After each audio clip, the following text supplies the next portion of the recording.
I bought this gorgeous blanket at a thrift store for $12, and I knew I wanted to make a blanket coat out of it.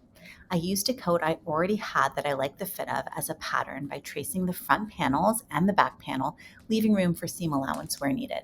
I flared out the sides thinking it would be cute. It ended up not being cute, so I did end up getting rid of those flares.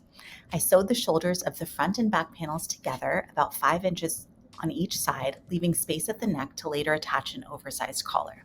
I knew I wanted big pockets, so I simply traced an oval around my hands, leaving a straight edge wide enough to fit my hand through for the opening of the pocket. I mirrored that and then cut out another two mirrored pockets for the other side. I attached them to the side and back panels first and then sewed the entire sides together, now just leaving space for the sleeves to go in. This was my very first time making sleeves, pockets, and a collar, so please let me know if you spot anything I could do to make these better. I followed the Essential Club's blanket coat tutorial for the basics of sleeve making and of tracing the original garment. I decided to sew the pockets to the jacket itself so they wouldn't end up flopping around, and I think that was a good call. Now the jacket is almost done. All I have to do is add the collar, which I did here, and it's finished. The only problem now is the intense fraying on the side seams.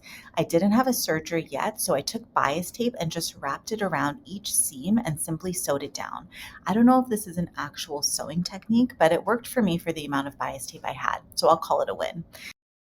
It seems like it was a super fast project, but in reality, it took me about 2 weeks because I only have a little bit of time to sew every day. This blanket coat is the most popular sewing project I've shared on my Instagram so far. Let me know what y'all think of it.